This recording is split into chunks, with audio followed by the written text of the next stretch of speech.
This is what I call my March Brown Nymph, but you could tie it to cover most of the family of Heptagenia or stone clinger nymphs, and I do play around with different colour variations at times to cover other species in that particular family. These nymphs tend to be quite large, so I'm going to use a size 10 hook. And I tie it on a grub hook because I have seen stone clingers being washed down river with the bodies arched over. I attach the tying thread behind the eye of the hook and bring it down the hook shank about 4mm, then remove the waste. And now I'm going to attach the thorax cover. This is a strip of Brown Flexibody, approximately 4 to 5mm wide, and I cut it to a point at one end. So I hold that on the side of the hook, and as I wind the thread, I'll let the flexibody roll over onto the top of the hook, and then I'll bring the thread up right behind the eye, wind back down to cover the flexibody, and then I'll do a whip finish and remove the thread.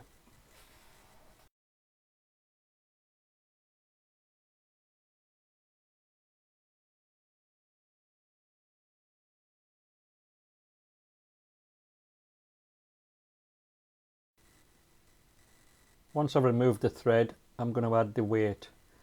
This comes in the form of a 1 to 2mm strip of adhesive lead foil.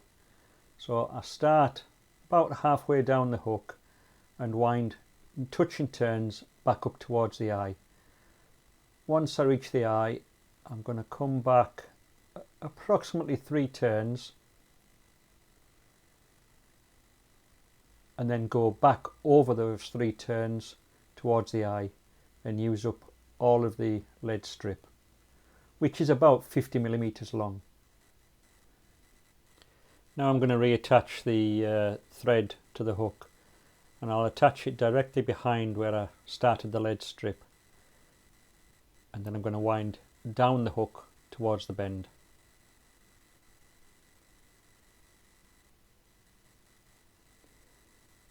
Just remove the waste, and now I'm going to tilt the hook down in the vise and carry on around the bend with the thread.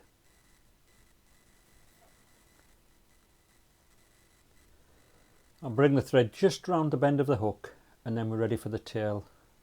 The tail's about 6 to 8 cock pheasant fibres, so I'll fasten that on top of the hook with a couple of wraps and then pull it through until I've got the correct length. These nymphs have relatively long tails, so this wants to be about the same length as the nymph. And we'll snip that away and then take the thread back towards the eye and fasten down those stubs. Now we'll come back down towards the tail and we'll stop 2 to 3mm before we reach the end of the thread, and now we can attach the rib. We'll just take a couple of wraps to attach the rib on top of the hook and pull that through and then fasten it down, taking the thread back down to the tail. Just press that down on top of the hook, take one more wrap, and now the rib's tied in and we're at the point where we want to start the abdomen. The dubbing for the abdomen is dark brown Hare-Tron, and I'm just going to wind it onto the thread quite tightly and then work my way up from the tail area to the thorax. And we want to create a tapered or carrot shaped abdomen, so it should be quite thin or slim in the tail area and gradually get thicker as we get up towards the thorax. And now I've done this area, I can straighten the hook up in the vise and carry on up towards the thorax area near the head. I'll just keep adding more dubbing as I go, as I build up that carrot shaped or tapered abdomen.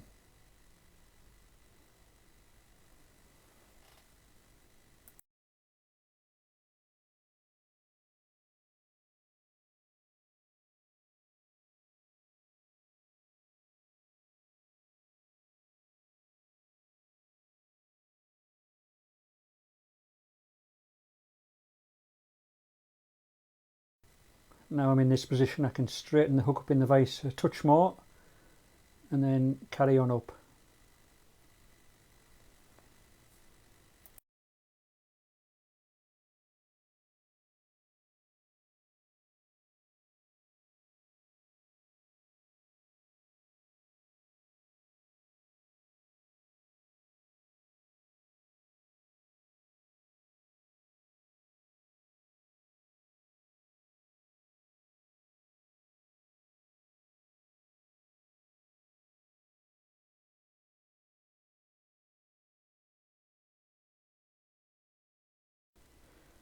I'm just going to add a touch more dubbing, and that should be enough to finish the abdomen off, and then we can rib it with the copper wire. The copper wire is wound up the abdomen in even open turns. I'm going to take it all the way up to the thorax area and then tie it off.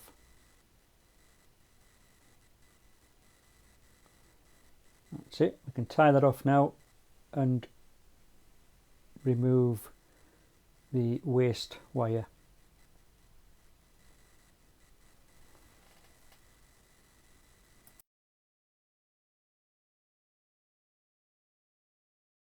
I'll just straighten that hook up in the vise a touch more, and now we want to take some pliers and just gently flatten the lead that we have in that thorax area.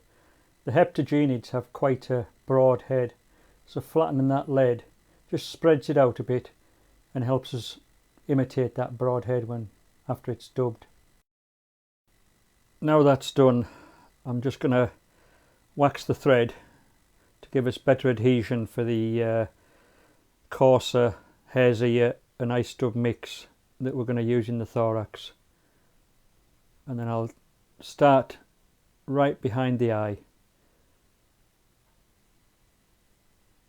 Add quite a generous amount of dubbing and work my way back to the abdomen.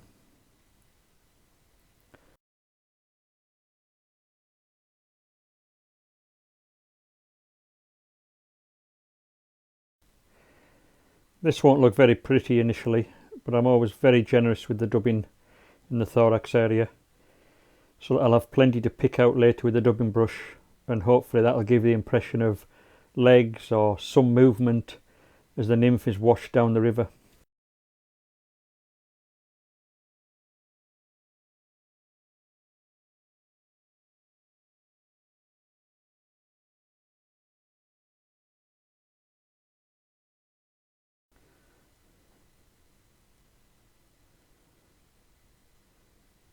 As you can see, the thorax is quite bulky, but don't worry about that for now, we'll sort that later.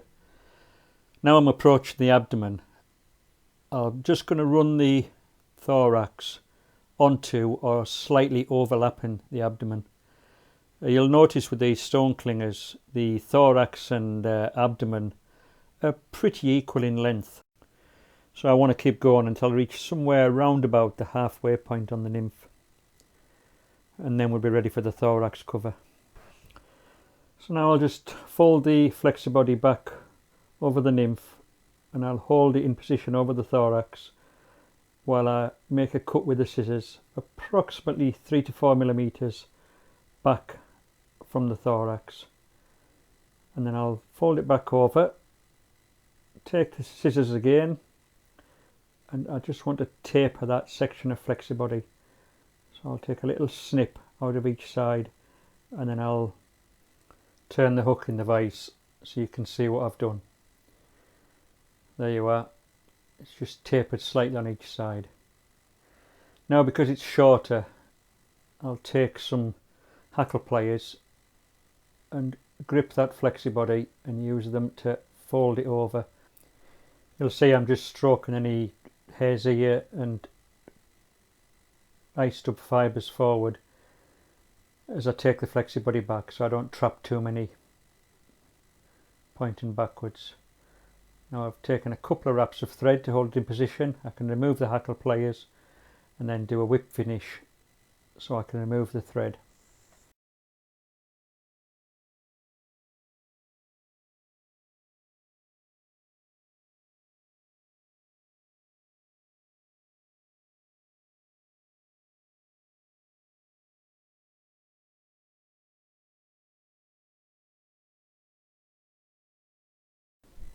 I'll snip that away, and now we're just ready for some varnish on that thread to seal it.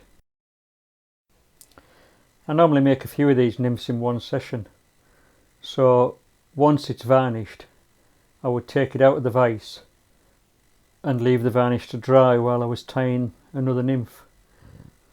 But for the benefit of this video, I'll varnish the thread on this one and just finish it off.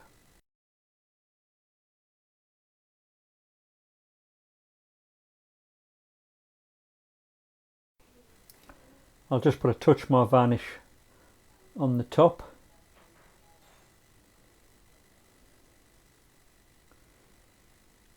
And then I'll take the scissors and I'm just going to cut away the little stub of Flexibody that's hanging over the abdomen.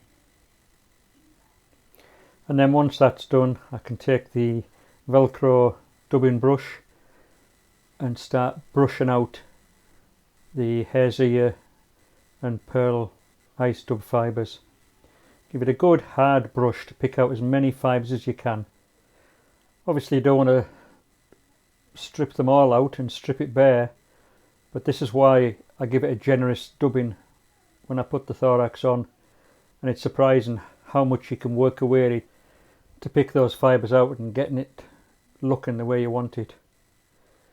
So just keep working away, pick them out and stroke them back, and then I'll pick out any overly long ones.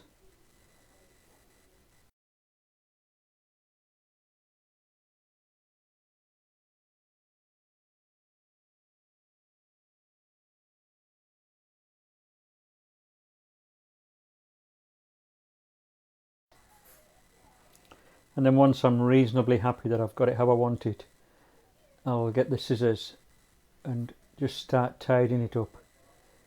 I'll just snip away any long fibres.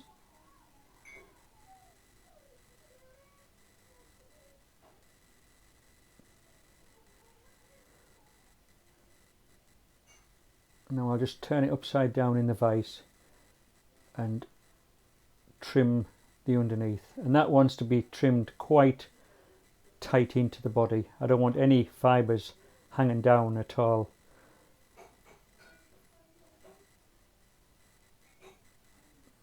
There's a long one there wants snipping out. One or two over the eye.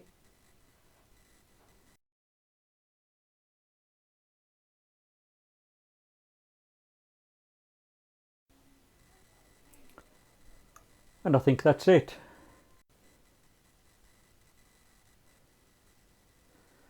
That's my March Brown Nymph.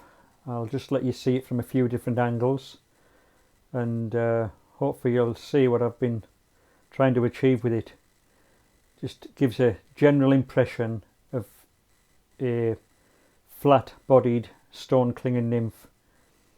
And I like to think there's enough triggers in there to tempt the fish. It's certainly proved successful enough to earn its place in my fly box, and it's normally my go-to nymph when we get our spring hatches of the March Brown.